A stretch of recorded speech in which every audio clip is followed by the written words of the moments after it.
నరులారా వీణుల కింపు మీరా మనలా రక్షింప క్రీస్తు మనుజావతారుడాయే వీనారే.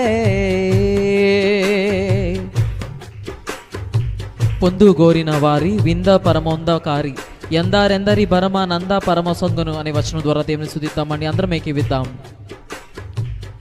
పొందు గోరిన వారి వింద పరమోపకారి ఎందారెందారి పరమా నందా పదమొందుగా చేసెను అందమునను తన బొంది సురక్తము చిందెను భక్తులడెందము గుందగా వినరేయో వినరేయో నరులారా వీణుల కింపు మీరా మనలార